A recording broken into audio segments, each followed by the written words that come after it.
O novo ministro da Fazenda, Nelson Barbosa, está tomando posse hoje em Brasília. Joaquim Levy, seu antecessor, completou apenas 11 meses no cargo.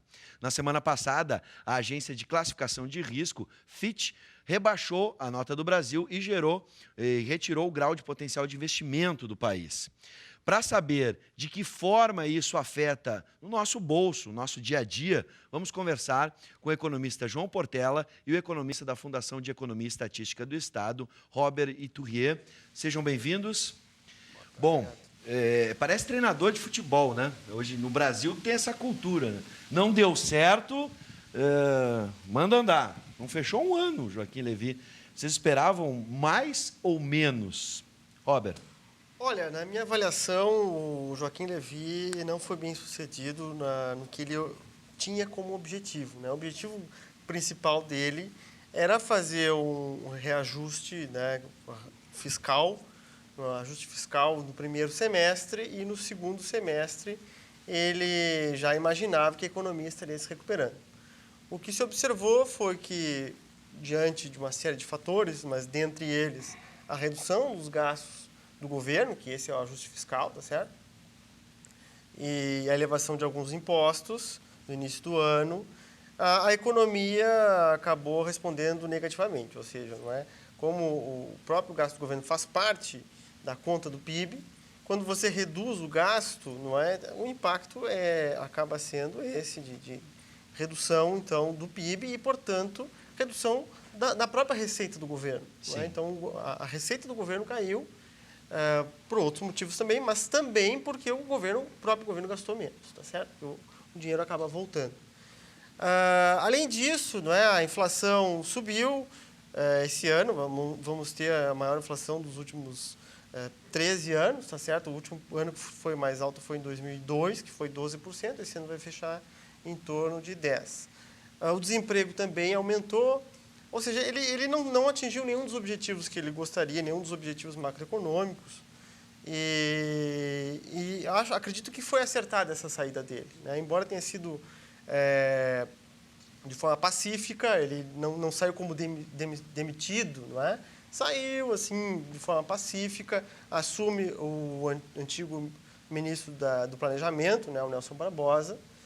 E, enfim, esperemos que 2016 ele tenha espaço para fazer algumas coisas melhores ali na economia. Já vamos analisar Nelson Barbosa, mas antes, para fechar, professor Portela, com todo esse panorama que o Robert nos passou, a pergunta que eu faria ainda com a analogia do futebol, né, trazendo futebol, que eu sou apaixonado, a pressão para a queda, para a saída, vem de fora, os resultados do mercado, como a gente fala, o Brasil caiu, rebaixou, né? No futebol, se cair, for rebaixado, a troca de técnico é óbvia e iminente. Agora, a pressão popular, por exemplo, clima de inflação, desemprego, veio de baixo essa pressão? Veio do povo ou veio do próprio mercado? Não, eu acredito que é muito mais uma questão interna do governo, essa saída do ministro Joaquim Levy. O governo ele tem se mostrado titubeante na condução da política econômica, inclusive com discursos que destoam, né? Ao mesmo tempo que se fala em fazer ajuste fiscal, se reduz a meta de superávit primário. Ao mesmo tempo que se fala em ajuste das contas, se fazem acertos para aumentar despesas. Ao mesmo tempo que se fala de ajuste fiscal, de redução de despesa, não se toma efetivamente nenhuma medida nesse sentido. Hoje, assim, a impressão que se tem, né, olhando muito de fora, evidentemente, é de que o governo aposta tudo na aprovação da CPMF, ou seja, o que ele entende hoje por ajuste fiscal é aprovar a CPMF. É isso que ele entende hoje por ajuste fiscal. A gente pode estar equivocado em relação a isso, mas é o que aparenta, digamos assim. Então, eu acho que o problema é muito mais interno, né? Eu acho que o governo, o Lula, os 8 anos dele, ele surfou numa situação recebida de herança do Plano Real, que fez uma redistribuição temporária, né, com o fim da inflação e retirada do imposto inflacionário. E aí, quando a Dilma assumiu, ela deveria ter medidas efetivas de política econômica e ela tentou continuar surfando nisso e apresentando algumas novidades aí. Essas novidades, muitas delas, o autor é o ministro que assume hoje, né? A famosa nova matriz econômica, pedaladas fiscais, enfim, se acredita ao ministro que assume hoje essas criatividades aí do primeiro governo da Dilma, que levaram o país exatamente à situação que se encontra hoje, de inflação crescente, desemprego crescente, aliados a uma recessão, né? Então, isso é que deixa todo mundo preocupado. É aquele famoso, eu não sei se é filme ou não, teu passado te condena, é isso? Sim, tem a expressão também, né? A expressão, né? O passado condena. Eu acho que o caso do ministro que assume hoje é esse, né? Sim. Ele tem aí um passado recente de criatividades, e ele é de uma linha, né, que ainda entende que essas criatividades possam chegar a um bom resultado. Não chegaram até hoje, o resultado está aí, a gente está vendo, em nenhum lugar do mundo e nem aqui, mas é um debate que tem e que está presente, né? Bom, ainda dentro dessa perspectiva, a segunda pergunta que fiz ao professor Portela, de onde veio essa pressão, né? Por exemplo, aqui, ó, a disparada do dólar hoje significa, por exemplo, que a chegada do novo ministro não convenceu ainda sobre uma estabilidade política no país? Como é que o mercado recebe essas informações? O teu passado te condena e o mercado leva em consideração isso? Olha, o mercado financeiro, sem sombra de dúvida, preferia que o Levy continuasse, né? Porque existem diferentes linhas teóricas na economia que analisam sob diversos prismas, tá certo? E a linha do mercado financeiro é a linha do Levy, né? De ajuste fiscal, redução de gasto, equilíbrio financeiro das contas públicas, tá certo? E não é essa a linha do Nelson Barbosa. Não é o Nelson Barbosa, ele analisa a economia de forma distinta. Ele olha outras variáveis também na equação, né? Como o desemprego, como a desigualdade, enfim, né? Ele tem uma linha que a gente chama de heterodoxa, um pouco mais heterodoxa, e o Joaquim Levy ele é ortodoxo, fixado basicamente no ajuste fiscal. Robert, tá? me permite te interromper para acrescentar uma informação. O jornal Zero Hora, por exemplo, deu a manchete de que o Nelson Barbosa estaria mais alinhado com investimentos para gerar, né, crescimento no país, Isso. ou seja, gastar mais para gerar mais riqueza. Isso, eu não acredito que ele vá fazer isso, tá certo? Sim. Porque não tem esse espaço no momento. Mas é verdade, não é? Então, é justamente isso. O Levy, ele tem uma visão de redução do gasto público, e isso geraria os benefícios desejáveis para a economia, e o Nelson, ele tem uma outra perspectiva de que, em momentos de crise, você tem que colocar o Estado investindo para que isso gere, não é, emprego, renda e o próprio crescimento da receita pública, tá? O mercado financeiro não gosta dessa perspectiva, então o mercado financeiro não está contente com o Nelson Barbosa. Tá? Ao mesmo tempo, essa visão do Nelson Barbosa é aquela que ganhou as eleições do ano passado. Não é? Então, quando assume o Levy, na verdade, foi uma surpresa, porque o Levy ele representaria um alinhamento mais ao candidato Aécio Neves, que foi derrotado, né? Que é uma linha mais mercado financeiro. Sim. O Nelson Barbosa, na verdade, parece um recomeço da segunda gestão Dilma, se é que ele vai ficar até o fim, né? Que é mais alinhado com o resultado da eleição do ano passado. Bom, professor Portela, estamos analisando agora Nelson Barbosa. Ele chegou falando, por exemplo, em mexer na idade mínima da aposentadoria e na necessidade de uma reforma da Previdência. Essa é uma medida que, com certeza, se não está atingindo direto, né, quem está perto de se aposentar, né, eu, pelo menos, sonho um dia em me aposentar. É necessária essa mexida para o futuro do país, ou ele está mexendo em algo que politicamente até pode se reverter contra o governo? Não, essa questão previdenciária, normalmente ela é carregada por um debate político, ideológico e maniqueísta de posições, no sentido de jogar população contra governo ou governo contra população. Na verdade, nós temos um crescimento acentuado do envelhecimento da nossa população. O nosso sistema previdenciário é um sistema deficitário, falido, e ele precisa ser mexido, porque senão não haverá sustentabilidade no futuro. Eu sempre costumo dizer que pior do que a aposentadoria do INSS é a aposentadoria do serviço público, né?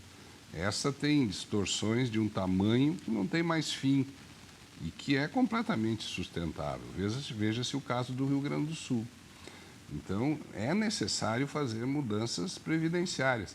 Esses dias eu ouvi um especialista nessa área falando que nós temos aí um passivo previdenciário no país, lá da casa de, eu não me lembro o valor exato, mas alguma coisa assim, tipo 30 trilhões de reais. Não sei se esse número está bem correto, tá? Eu não me recordo bem, mas era uma coisa assim. E temos hoje fundos que não chegam nem a um terço desse valor. Então, nós temos um déficit previdenciário e fundos que não cobrem sequer um terço desse déficit previdenciário. Vai chegar um momento que alguém não vai receber a sua aposentadoria se nós não mexermos, né? Então, esse debate ele precisa ser feito com racionalidade, em cima de dados, em cima de informações, em cima da relação contribuição-benefício, porque a aposentadoria, teoricamente, o que ela se resume? Ela é uma poupança que você faz ao longo da sua vida para desfrutar num determinado momento em que você não quer ou não pode mais trabalhar, enfim, né? Então, precisa haver uma relação entre isto, né? Você vai fazer uma aposentadoria privada, você chega lá e o agente lhe faz algumas perguntas básicas. Que idade você tem? Com que idade você quer se aposentar? Qual é o rendimento que você quer ter quando se aposentar? Aí ele vai lá, faz um cálculo, diz, você tem que, a partir de agora, contribuir, depositar aí numa conta X por mês. É isso. É isso. É contribuição versus benefício. A dúvida é se essas reformas tão pretendidas, se tem clima político e tem base política para se fazer isso. Esse é um problema, né? Esse é um problema, porque o clima político do país está completamente deteriorado, né? Completamente deteriorado. Bom, deixa eu fazer uma pergunta. E aí, novamente, eu volto a dizer, o governo não faz nenhum empenho para resolver esse clima político. Sim. Porque ele muitas vezes ele busca, no fundo do baú, o discurso de campanha e o enfrentamento político, em vez de buscar o apaziguamento da situação. Bom, vamos agora a questões que envolvem, por exemplo, lista de ranking, de risco, de investimentos, enfim, né? A primeira informação que passamos, né, na semana passada, a agência de classificação de risco Fitch rebaixou, então, a nota do Brasil e retirou o grau de potencial de investimento do país. Como a posse do ministro pode influenciar de alguma forma, se vai influenciar imediatamente, ou a gente precisa esperar mais o trabalho do novo ministro, e como isso pode afetar no dia a dia do brasileiro? Olha, não deve ter um impacto, não é? Na verdade, essa perda de uma graduação ali na classificação de risco, ela já era até certo limite esperada. Um dos objetivos do Levy é que isso não ocorresse, não é? Então, o fato de ter ocorrido também contribuiu para que ele saísse. Mas, de qualquer forma, não é tão simples assim de recuperar, não é? Talvez o Nelson Barbosa tenha um objetivo de recuperar, mas eu não acho que vai ser possível. Não é? É uma série de fatores que contribuem para isso, não é? Analisando um pouco assim, uma perspectiva mais ampla, de fora para dentro, né? No ano passado teve uma reversão da variação dos preços dos ativos no mundo inteiro, né? Por exemplo, 18 meses atrás o barril de petróleo estava $105. Hoje está $35, não é? Uma queda de 70%. Bom, para o Brasil, isso significa que não apenas o barril de petróleo, mas todas as outras commodities estão tendo uma queda abrupta, né? Sobretudo de setembro do ano passado para cá. Isso impacta na economia brasileira, porque dos 10 produtos que a gente mais exporta, 8 são commodities, né? Então, a gente está ficando mais pobre no exterior, né? Isso que significa. E aí eu tenho a variação cambial como consequência, tá?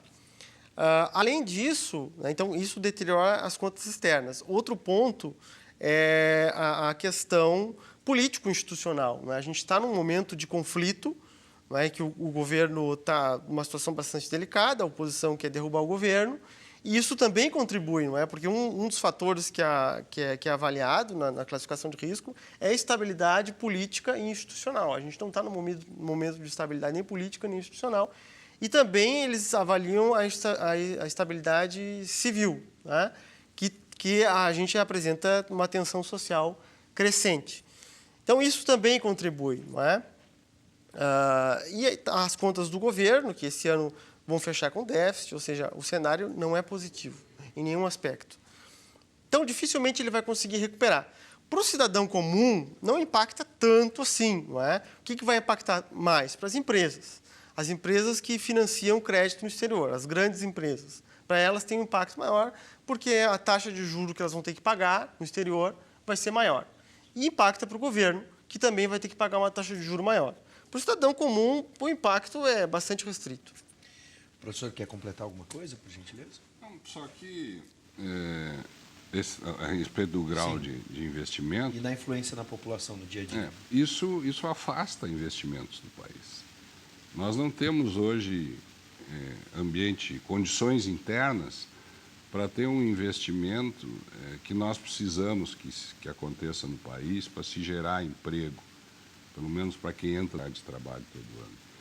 Com esse rebaixamento, nós passamos a atrair menos investimentos para cá. Isso significa menos empregos. O governo não tem capacidade de investimento, né? A capacidade do investimento do governo é zero, porque ele tem déficit. Sim. Né? E o nível de investimento do governo sempre foi, historicamente, muito baixo. 5%, 4% investimento realizado, né? Não vai ser pelo investimento público que nós vamos retomar o crescimento. Obrigatoriamente será pelo investimento privado.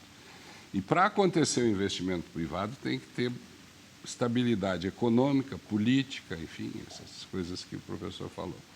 Então, o que impacta as pessoas diretamente isso é que haverá mais dificuldade de se encontrar emprego, de se ter emprego, de recrudescer essa inflação que chegou aí também, porque enquanto o governo não controlar as suas contas, nós não vamos ter redução da inflação e, consequentemente, da taxa de juros, né?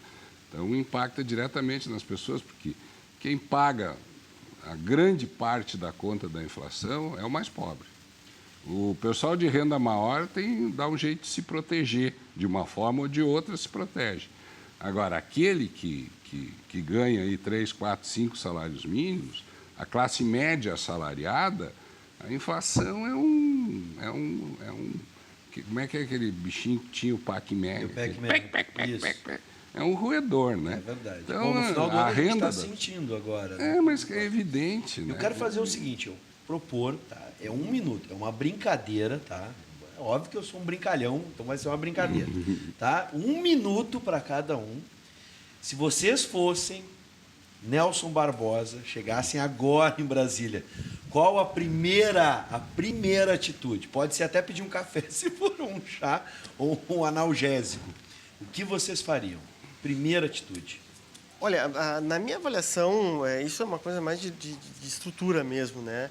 O Brasil precisa alterar a sua matriz tributária, né? A nossa matriz tributária, ela encontra poucos paralelos em outros países, né? A gente tem uma estrutura tributária bastante regressiva, que penaliza mais os mais pobres e beneficia mais os mais ricos. Isso não é assim em nenhum país civilizado, não é? Nos países civilizados, os ricos pagam mais imposto.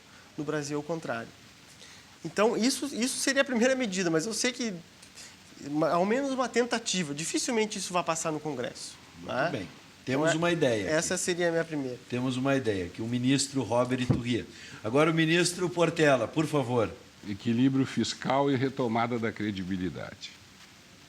Equilíbrio fiscal e retomada da credibilidade. Guardem essas palavras. Bom, eu quero agradecer a disponibilidade do economista João Portela e também do economista Robert Iturrier. Sejam sempre bem-vindos.